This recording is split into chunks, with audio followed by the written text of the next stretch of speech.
wabarakatuh.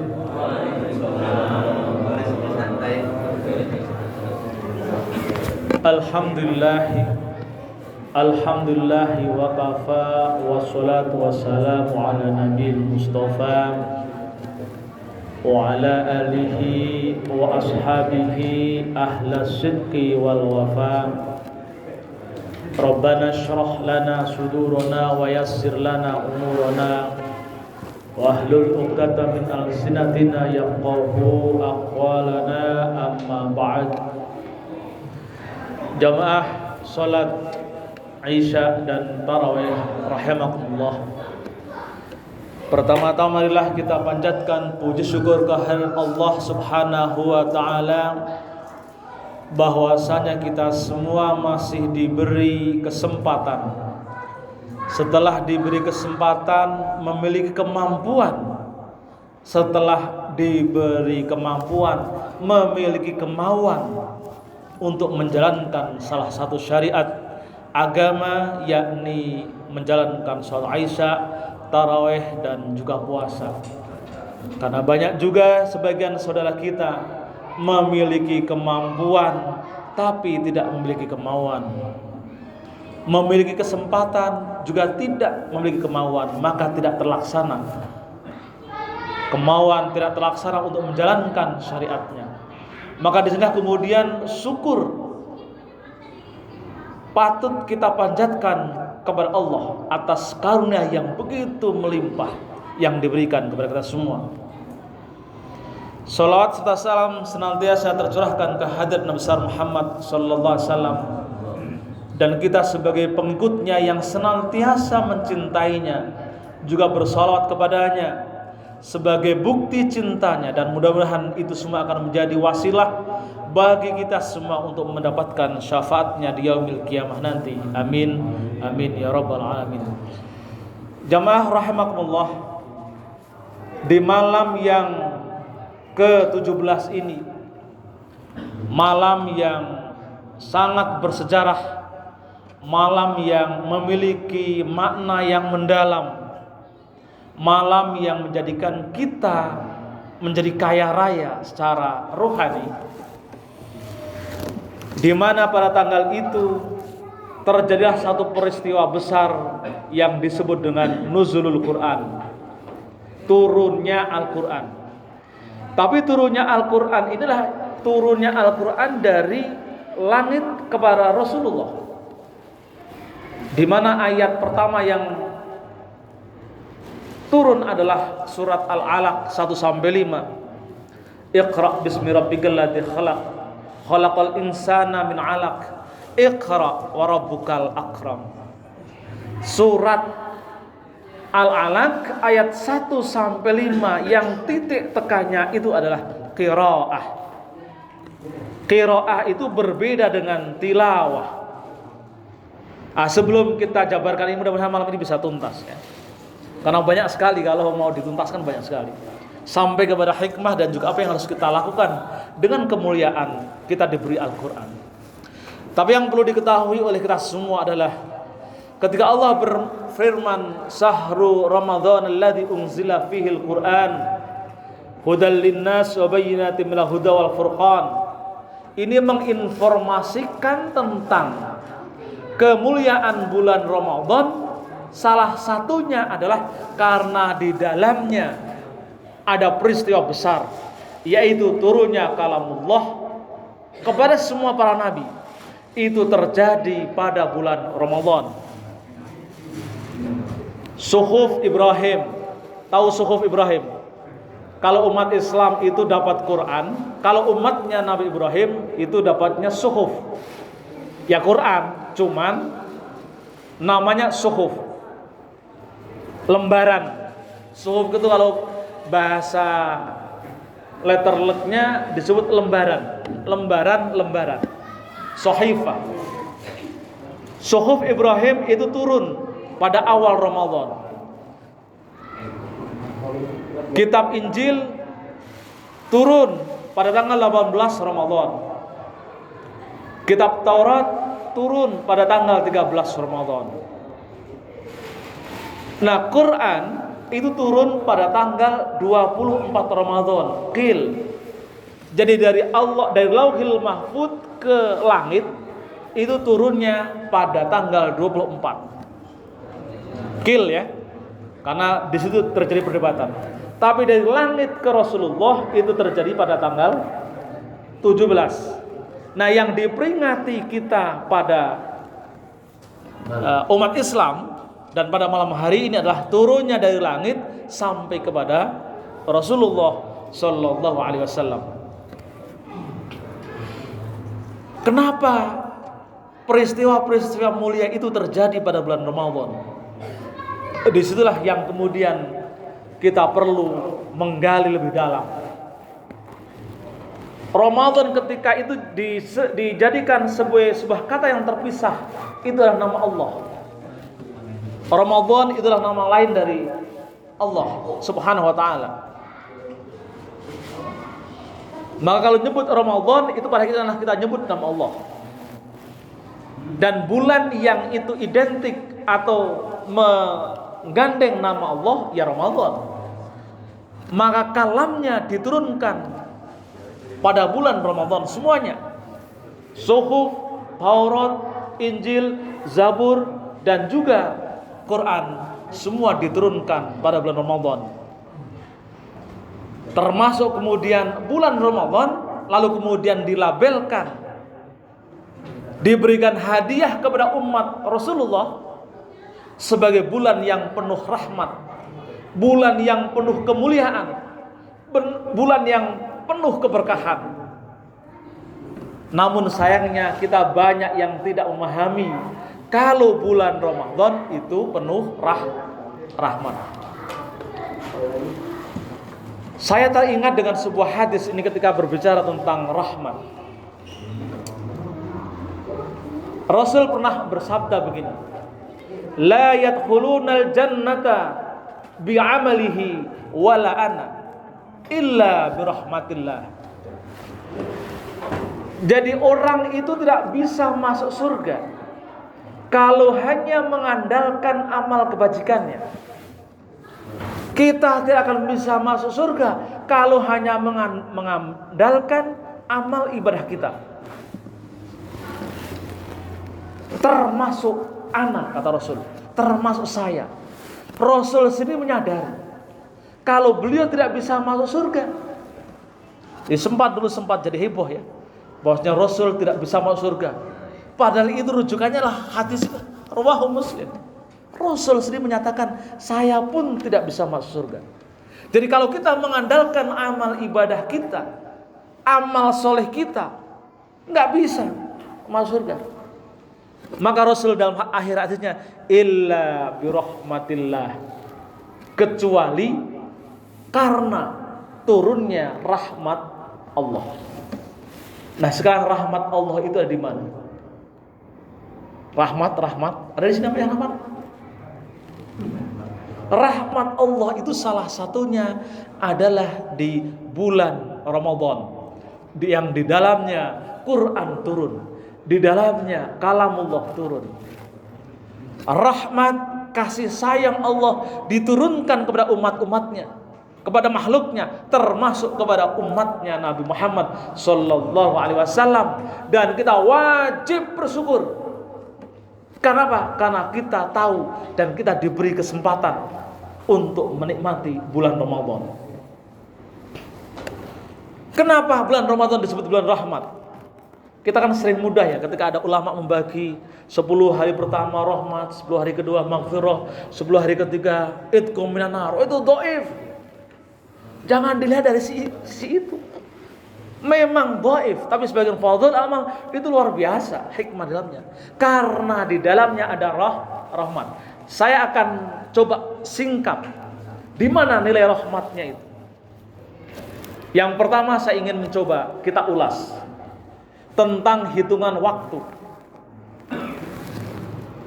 Rasul pernah bersabda, "Yaumun fil akhirah alfu sanatin fid dunya." Satu hari di akhirat itu sama dengan 1000 tahun di dunia. Jadi satu hari di akhirat 1000 tahun di dunia. Kita coba hitung pakai kalkulator dunia. Satu hari akhirat itu anggap 24 jam. Misalkan, tapi 24 jamnya akhirat. Kita hitung. Kalau kemudian 12 jamnya akhirat sama dengan berapa? 500 tahun. Kan gitu ya? Kalau setelah 24 12 berarti 6 jamnya akhirat berarti 250 tahun. Dan seterusnya. Kalau 3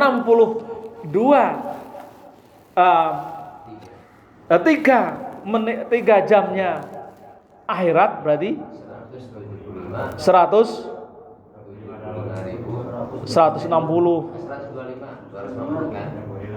ya 125 boleh berkurang 125 tahun. Dihitung-hitung nanti akan ketemu. Kalau kemudian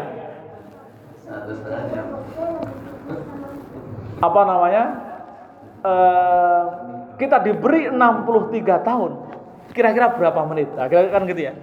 Di dalam hitungan akhirat. Saya sempat menghitung dengan kalkulator itu. Ternyata kalau kita hitung 62,5 tahun ya, itu sama dengan 120 menit. Hidup di dunia saya. Ya. Jadi kalau kita rata-rata diberi usia sama dengan Rasulullah sekitar 62 atau 63 tahun, itu kalau kita konversi dalam waktu akhirat sama dengan 120 menit. Kita bisa membayangkan 120 menit itu kalau 63 tahun itu kita lakukan, kita isi dengan ibadah. Tapi biasanya orang baru sadar itu 40 tahun. Betul. Ya kadang sampai 30 tahun itu menikmati kenakalannya. Kita itu menikmati juga kenakalannya. Kenakalan berbohong ketika puasa. Kan mungkin kan bisa aja nakal. Oke lah, kita anggap mulai solehnya itu usia 31 tahun. Berarti kalau 31 tahun sampai 63 tahun kira-kira hanya 33 tahun. Separuhnya dari 120 menit. Berarti hanya cuman 60 menit, 1 jam. Jadi kalau kita beribadah mulai usia 31 tahun, itu sama saja kalau dikonversi ke waktu akhirat kita hanya beribadah selama 1 jam atau 60 menit. Pertanyaannya, pantaskah kita ibadah cuma 1 jam lalu minta surganya Allah?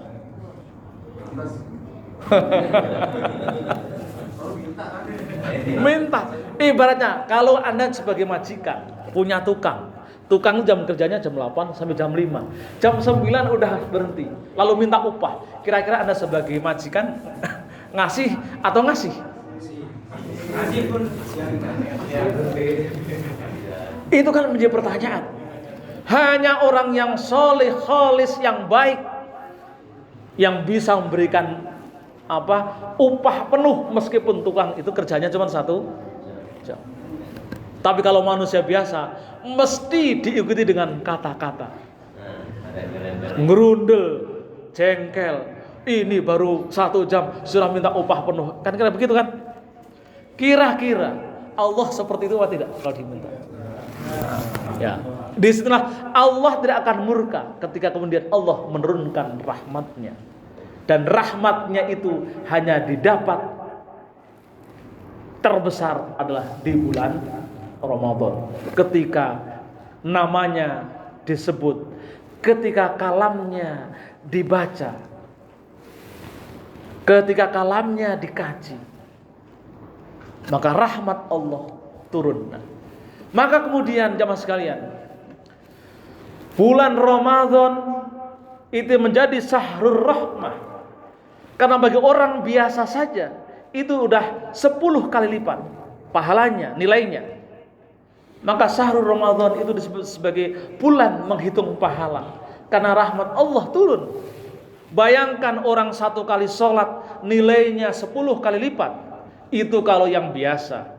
Kita masuk kendaraan rombongan umumnya. Tapi kalau dapat Lailatul Qadar, kata Allah, khairum min alfi syahr. Lebih baik daripada 1000 tahun, atau kalau kita konversi dalam hitungan 1000 bulan, kalau kita konversi dalam tahun menjadi sekitar 84 atau 83 tahun. Jadi kalau kita dapat malam Lailatul Qadar, saat itu kita beribadah, maka ibadah kita berkualitas khairum min alfi syahr, sama dengan atau lebih baik dari ibadah 83 atau 84 tahun. Bayangkan kalau kita 30 tahun dapat terus Lailatul Qadar. Jadi usianya berapa? Anggap 80 kali 30, berapa itu? Banyak itu. Maka adalah hamba yang tidak tahu diri, sudah diberi bulan Ramadan gak puasa, sudah diberi ada syariat tarawih gak ikut tarawih, kan gitu, karena gak tahu rahasia besar di balik bulan Ramadan. Maka betul kata Rasul, "Lau ta'lamu ummati ma fi Ramadan, latamannau kullas sanah Ramadan." Jika sekiranya umatku tahu rahasia besar di balik bulan Ramadan, maka dia akan berharap setiap waktu, setiap detik, setiap hari, setiap jam, setiap tahun itu adalah Ramadan. Karena di situ rahmat Allah diumbar. Apa diumbar ya? Disebar, diberikan kepada umatnya yang mengetahui rahasia besar di bulan Ramadan. Maka tidak salah kita sebagai hamba-hambanya pun ketika menghitung juga nggak masalah. Biarkan meskipun para ulama sering mengklasifikasikan puasa pada bulan Ramadan ada shaumul awam, ada shaumul khawas, ada shaumul khawas. Nggak apa-apa kita masuk shaumul awam, puasanya orang awam yang selalu kayak anak-anak. Setiap kali puasa menghitung, setiap kali membaca Al-Quran menghitung, nggak masalah. Karena itu pun dalam Al-Quran bisa mengantarkan kita kepada ketakwaan. Mau bukti? Nah, ini buktinya dikaji dalam tafsir Al-Quran. Misalnya begini, firman Allah dalam surah Al-Baqarah 183 ya. Ya ayyuhalladzina amanu kutiba alaikumus syiyam kama kutiba alal ladzina min qablikum la'allakum tattaqun. Al-Quran menyebut puasa itu dengan kata asyam. Tapi kalau kita niat puasanya pakai kata shaum, nawaitu shauma ghadin. Harusnya itu nawaitu asyama ghadin. Harusnya, karena di Quran itu kutiba alaikumus syiyam, bukan shaum. Nah, para tafsir itu menerjemahkan makna syiyam. Yang pada umumnya menerjemahkan kata asyam itu sebagai imsakun anil muftirat min tulu'il fajr ila magharibi syams. Para mufassir rata-rata menerjemahkan syam itu hanya mencegah dari hal-hal yang membatalkan puasa, makan, minum, berhubungan suami istri, dari mulai terbitnya fajar sampai ghurubus syams, terbenamnya matahari. Secara fikih itu pun bisa la'allakum tattaqun. Tapi kata as-shaum itu lebih luas dari kata as-syam. Jadi ketika misalkan kata as-shaum itu kalau nggak salah dipakai sekitar 12 kali. Contohnya dalam surat Maryam. Maryam pernah mengatakan, "Inni nadartu lirrahmani shauma." Aku bernazar kepada Tuhanku untuk menahan dari bicara. Di shauma itu tidak hanya sekedar imsak anil muftirat, mencegah dari hal yang membatalkan puasa, tapi mencegah juga dari puasa bicara. Jadi selain mulut berpuasa, pikiran juga berpuasa, seluruh anggota tubuh berpuasa. Maka as-shaum maknanya lebih luas daripada as-syam. Maka para ulama merumuskan niatnya, nawaitu shauma ghadin. Kenapa? Kita niat puasa tidak hanya sekedar mencegah dari hal-hal yang membatalkan puasa, tapi juga mulut puasa, mata puasa, pikiran puasa, seluruh anggota badan puasa. Sehingga ketika mendapatkan ketakwaan, betul-betul takwa yang sejati. Ini Quran. Baik Quran yang diturunkan oleh Allah yang melalui malaikat Jibril diberikan kepada Nabi Muhammad lalu sampai ke kita, dan itu menjadi mukjizat bagi kita semua. Luar biasa. Kok bisa ada siam dan shaum yang itu tidak terjadi dalam kajian kitab-kitab? Apakah Taurat, Zabur, Injil itu nggak ada kajian shaum dan siam, itu tidak ada. Mereka pakai ilmu hermeneutik, nggak kena, nggak dapat. Tapi kita Al-Quran dengan redaksinya seperti itu, melalui para ulama yang menjelaskan secara jelas bagaimana kemudian kekayaan pemahaman, yang kekayaan ilmu pengetahuan yang bisa digali dari Al-Quran begitu luar biasa kayanya. Maka sering Al-Quran disebut sebagai mukjizat al-abadiyah atau al-mukjizat al-khalidiyah, mukjizat yang abadi, mukjizat yang abadi. Kalau nabi-nabi yang lain mendapatkan mukjizat hanya berlaku pada saat itu. Nabi Musa bisa membelah laut, hanya terjadi sekali seumur hidup itu. Dengan tongkatnya, ya hanya sekali aja buat mukul itu, bisa membelah laut. Nabi Isa bisa menghidupkan yang mati hanya saat itu. Dan juga dengan mukjizat seperti itu, para pengikutnya bukan tambah beriman, tapi malah mengatakan para nabi itu memiliki sihir. Tapi Nabiullah Muhammad sallallahu alaihi wasallam diturunkan, diberi mukjizat yang disebut mukjizat al-abadiyah, yaitu Al-Qur'anul Karim. Quran yang mulia. Umatnya pun merasakan kenikmatannya. Kenikmatan melihatnya, kenikmatan memegangnya, kenikmatan membacanya, apalagi mengkajinya. Bagi yang membaca saja huruf per huruf diberikan apresiasi.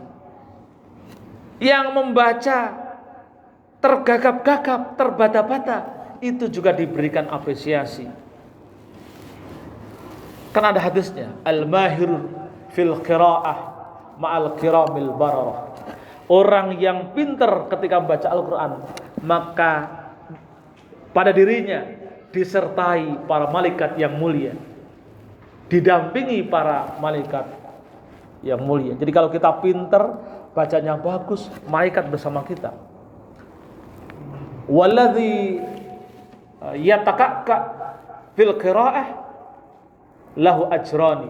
Tapi orang yang terbata-bata, yang bacanya kena a i u ba bu ba, terbata-bata, lahu ajrani, dikasih 2 pahala. Baru membaca. Bahkan orang-orang yang rajin tilawah itu membaca biasa, itu dimasukkan ke dalam orang-orang yang dirindukan surga. Jadi kalau kita bertadarus pada bulan Ramadan, apalagi di luar Ramadan, itu termasuk yang dirindu surga. Kenapa? Kita itu pada hakikatnya adalah ahlu surga, penduduk surga. Kita itu warga surga. Cuman ini lagi merantau, lagi ngekos di dunia. Nanti akan diminta kembali. Tapi kalau kembali, ibaratnya biar tidak malu, itu harus lulus ujian. Orang pergi ke Jawa kuliah, lulus kan? Lulus itu kalau pulang akan bangga. Nah, kira-kira kita juga begitu. Kita itu akan dirindukan oleh surga. Kalau salah satunya memenuhi apa yang ditentukan oleh Rasulullah. Kita ingat hadis kerinduan surga terhadap 4 orang. Ya, al-jannatu mustaqatun illa arba'ati nafarin.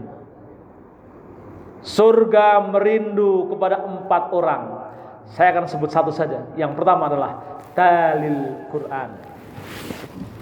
Orang yang rajin membaca ya, Quran. Yang baca Bismillahirrahmanirrahim, Alhamdulillahirabbil alamin tanpa tahu artinya, sampai minal jinnati wan nas tanpa tahu artinya. Itu dirindu surga. Jadi kita yang memiliki keterbatasan dalam hal mengetahui makna di balik firman Allah, hanya dengan membacanya kita termasuk yang dirindu surga. Nah, tentunya akan lebih dirindu lagi kalau sampai qiraah, menelaah, mengkaji, mencermati, mengaji tafsirnya. Kan ada hadisnya juga, Iqra'ul Qur'an fa innahu ya'ti yaumal qiyamati syafi'an. Bacalah olehmu Al-Qur'an. Nah, di situ pakai kata qara'a. Pakai kata qara'a. Dalam kajian bahasa Arab, antara tilawah dengan qara'a itu berbeda.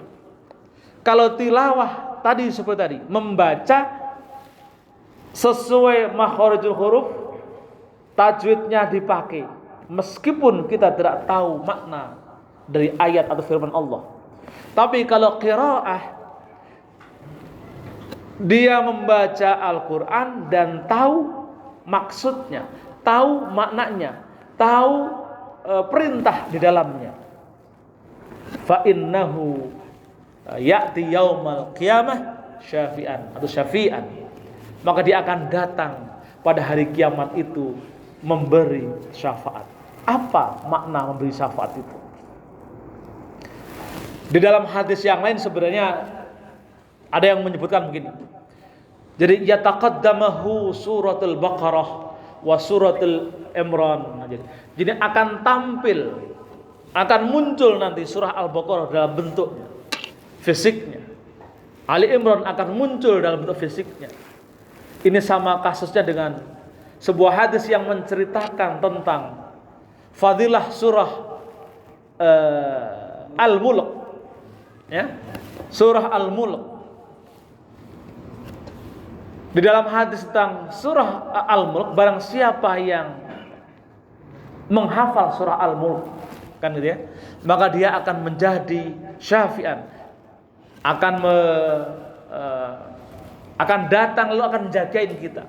Ada satu cerita ketika seorang yang meninggal, ada seorang muslim, di hadis itu cerita seorang muslim yang fasik. Fasik itu berarti orang Islam tapi gemar melakukan dosa atau banyak melakukan dosa. Tapi dia hafal satu surat namanya surat Al-Mulk.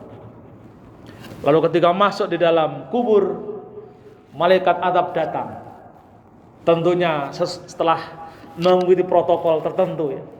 Protokolnya ditanya man rabbuka ila akhirih dan seterusnya.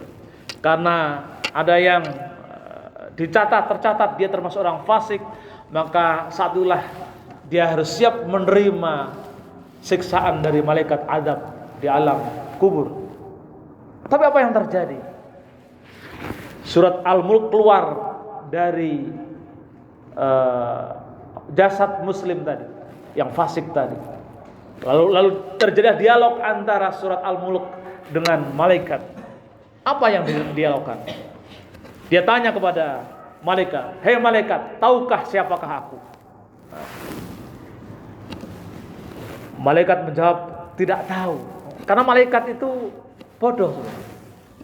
Malaikat itu pokoknya alaiha malaikatun ghiladun syidadun la ya'sunallaha ma amara wa yaf'aluna ma yu'marun.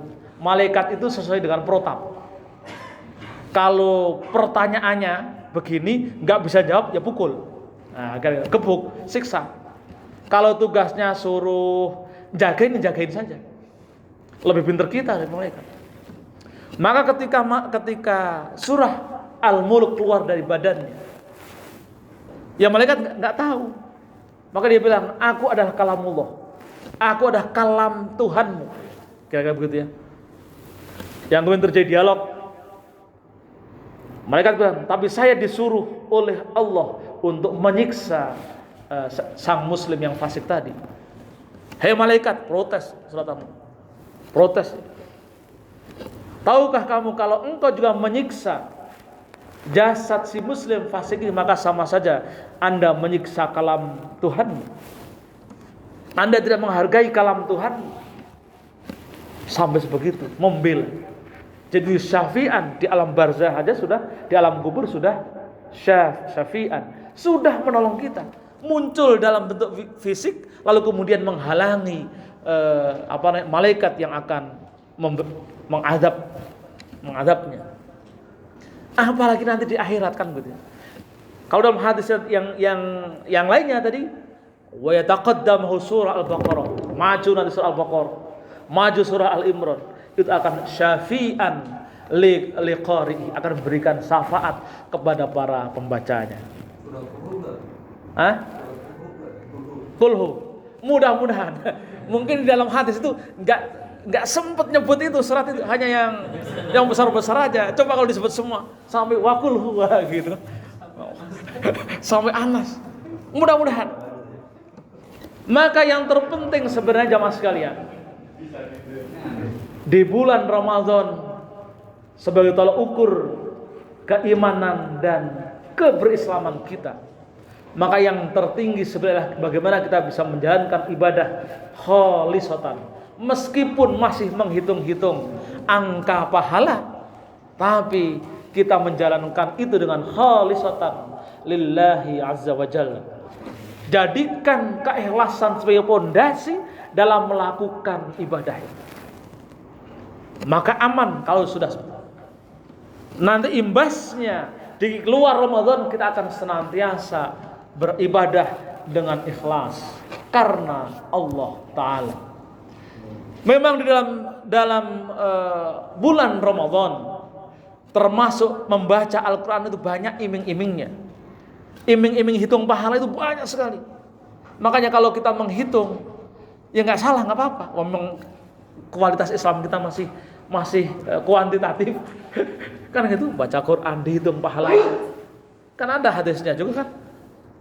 Man qara'a harfan min kitabillahi falahu hasanah. Barang siapa yang baca satu huruf dari kitab Allah, falahu hasanatun, maka baginya satu hasanah. Walikulli hasanatin asratu amthaliha. Setiap satu hasanah itu 10 kali lipat nilainya. Wallahu alam seperti apa 10 kali lipat? Hanya Allah yang tahu seperti apa. Allah tidak mewujudkan 10 rumah, tidak. 10 surga, tidak. 10 mobil, tidak. Pokoknya walikulli hasanatin asratu amthaliha. Satu hasanah itu 10 kali lipat. Entah kenikmatan, wallahu alam. Pokoknya ya biar kita tuh ngaji terus gitu. Kan begitu kan? Dan yang menariknya sebenarnya, ini juga lagi-lagi menunjukkan rahmat Allah, kemurahan Allah, rahman rahimnya Allah. Wala ahsibu, ya, wala aqulu alif lam harfan. Aku tidak menghitung alif lam mim sebagai satu huruf, walakin alifun harfun, walamun harfun, wa mimun harfun. Tapi yang terhitung adalah satu huruf alif, satu huruf lam, satu huruf mim, satu huruf. Jadi kalau kita membaca Bismillahirrahmanirrahim, berapa huruf itu?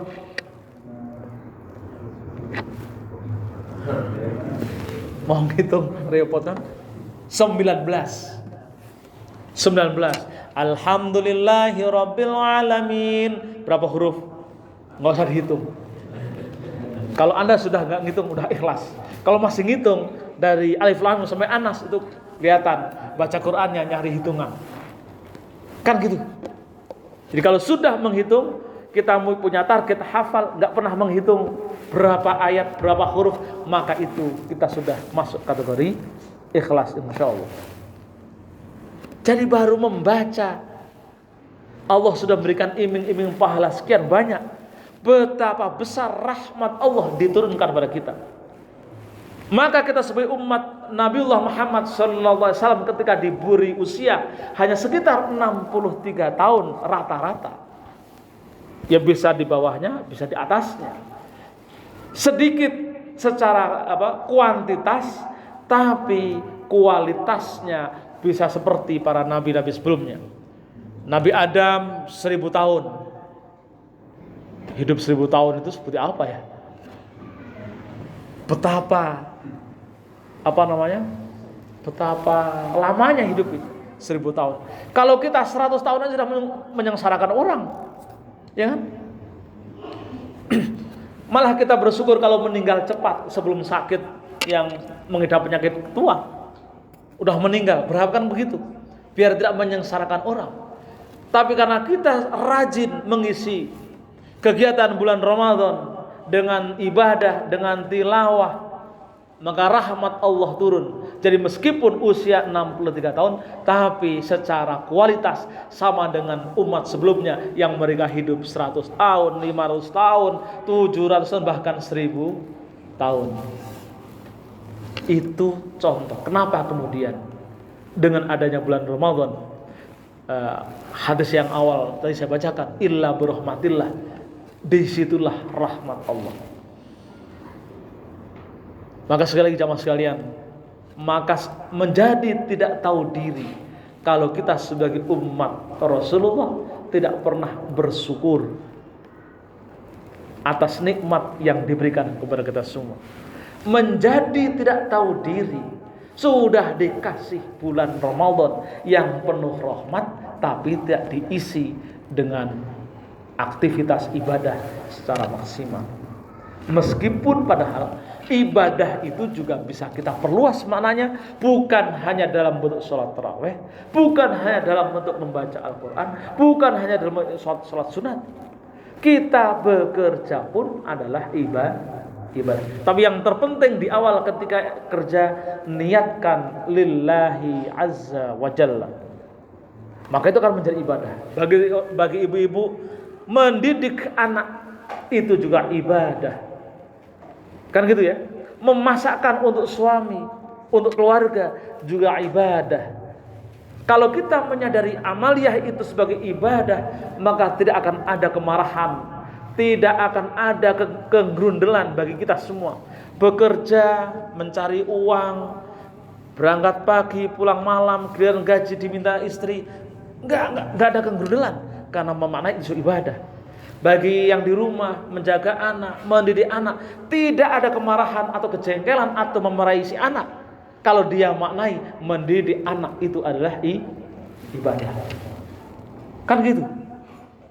Maka puasa atau bulan Ramadan, tradisi bulan Ramadan, kita bangun selama bulan Ramadan ini untuk menumbuhkan kebiasaan-kebiasaan baik, yaitu nanti akan dilestarikan pada bulan-bulan selanjutnya. Kalau di Ramadan mau kerja baca bismillah, maka di luar Ramadan juga ketika mau kerja harus baca bismillah. Sehingga niat lillahi ta'ala itu makin menguat. Maka hari-hari kita, setiap waktu yang kita isi adalah selalu dengan ibadah. Jamaah sekalian, jadi itu adalah bagian dari kemuliaan bulan Ramadan. Sahrun fihi unzilal Quran wa huwa kalamullah. Jadi karena begitu banyak hadiah yang disediakan oleh Allah, karena di dalamnya kalamullah dimuliakan oleh kita, kalamullah dibaca oleh kita. Meskipun dalam sejarah ketika berbicara tentang Al-Quran itu sempat terjadi perdebatan yang luar biasa, dan bahkan sampai kemudian muncul mihnah, pengadilan. Tapi kita nggak ikut mazhab ini. Tapi sebagai sebuah pengetahuan, kan ada perdebatan di zaman saat itu, zaman Imam Syafi'i hidup atau zaman Khilafah Abbasiyah, ketika kaum Mu'tazilah menjadi akidah negara. itu memperdebatkan posisi Al-Quran, kalamullah itu azali atau kalamullah itu makhluk atau bukan. Tapi yang bermadhab Ahlus Sunnah mempertahankan kalamullah bukan makhluk, karena dia melekat bagian dari zat Allah. Tapi kaum Mu'tazilah yang saat itu menegara, menjadi madhab negara, memaksa kalamullah itu makhluk. Nah, salah satu ulama besar, ulama madhab Imam Ahmad itu bertentangan argumennya. Imam Ahmad tetap menyatakan Al-Quran sebagai kalamullah yang bukan makhluk. Maka kemudian Imam Ahmad ditahan di penjara dan disiksa dan meninggal di penjara. Imam Ahmad, Imam Syafi'i berhasil mengargue, tapi kemudian dari situlah kemudian Imam Syafi'i pindah dari Baghdad ke Mesir. Ya, berbohong untuk menyelamatkan. Enggak masalah. Itu salah satu contoh Imam Syafi'i, contoh ulama yang bisa mengargue, melepaskan diri dari jeratan kekuasaan yang berbeda madhab karena saat itu sangat hegemonik. Imam Ahmad enggak bisa. Ya, ketangkap. Imam Syafi'i bisa kemudian pindah ke Mesir. Tapi kita mengikuti madhab atau pendapat yang mengatakan kalamullah bukan makhluk, karena ia bagian dari zat Allah yang melekat. Ya, kalamullah ada semenjak bersamaan dengan Allah ada, tapi turun ke Nabi Muhammad itu ya ketika turun dari Lauhul Mahfuz sampai ke langit dunia, lalu dari langit dunia sampai ke Rasulullah yang kemudian turun pada tanggal 17 Ramadan, yang itu kemudian kita kenal dengan nuzul Quran. Maka jemaah sekalian, sekali lagi kemuliaan ini jangan disia-siakan. Satu lagi, mendapatkan rahmat Allah itu selain bulan Ramadan ada di luar itu. Tapi kita tidak bisa memastikan kalau itu akan menjamin rahmat Allah turun. Saya akan ceritakan dengan cerita ulama waliullah, namanya Imam Shibli. Murid Imam Shibli itu suatu saat mimpi bertemu dengan Imam Shibli. Mimpi bertemu dengan Imam Shibli. Lalu Imam Shibli ditanya oleh sang murid, ya guru atau apa ini, ustadz atau kiai, bagaimana kehidupan anda setelah kematian? Imam Shibli dalam mimpinya mengatakan, aku sekarang sudah berbahagia. Lalu ditanya oleh muridnya, itu bahagianya karena apa? Apakah karena anda itu ulama? Apakah anda karena wali? Apakah anda itu karena punya banyak majelis taklim, sering ngajar? Ternyata jawabannya bukan karena itu. Aku mendapatkan rahmat Allah karena satu event, satu kejadian yang mungkin kalau dinilai secara amaliah tidak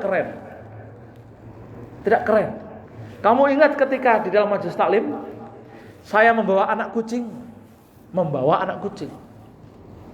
Saat itu ketika saya masuk kota Baghdad, aku mendapati ada seekor anak kucing yang mengeong, kedinginan. Kalau aku tidak selamatkan, anak kucing itu akan meninggal, akan mati kedinginan. Maka saat itu anak kucing itu aku masukkan ke dalam mantel jaket, lalu aku bawa ke majelis taklim, dan saat itulah kucing selamat. Karena itulah aku menyayangi makhluk Allah, maka Allah menurunkan rahmatnya, lalu kemudian anggap amaliah ibadahnya dilipat gandakan, lalu aku kemudian layak bertempat tinggal di sisinya, menempati surganya. Jadi menyelamatkan anak kucing dari kematian bisa menurunkan rahmat Allah. Tapi kan ini kan jarang. Kalau kita sekarang mau menyelamatkan kucing, kucing banyak banget gitu. Kalau udah mikir, ya tapi itulah bedanya wali dengan kita kan. Kalau Mbah Maimun Zubair pernah saya baca di quote-nya itu, yang santrinya memberikan quote ya. Begini quote-nya itu. Selamatkanlah seekor semut yang sedang berenang di atas kolam. Barangkali Anda menyelamatkan seekor semut itu akan menjadi wasilah turunnya rahmat Allah kepada kalian. Jadi sebenarnya ini kan keren, nggak keren kan? Menyelamatkan semut di nggak keren, menyelamatkan kucing di nggak keren. Jadi intinya gitu, berbuat baik jangan hitung-hitung, gitu ya. Pekerjaan remeh pun, ada sampah di masjid diambil, barangkali itu akan bisa menurunkan rahmat Allah yang kemudian kita menjadi layak untuk menduduki atau mendiami surganya. Nah, barangkali itu saja yang bisa saya sampaikan sebagai bagian dari mencoba menggali hikmah nuzul Quran, hikmah memahami Al-Quran, hikmah mengurai untaian kalamullah yang begitu dahsyat, sehingga kemudian mudah-mudahan kita menjadi bagian dari orang yang senantiasa mendapatkan syafaat dari Quran, mendapatkan rahmat Allah karena kita mencintai Qurannya, dan juga kita karena disayang Allah karena Quran yang diberikan pada umat Nabi Muhammad sallallahu alaihi wasallam. Marilah kita langsung dah.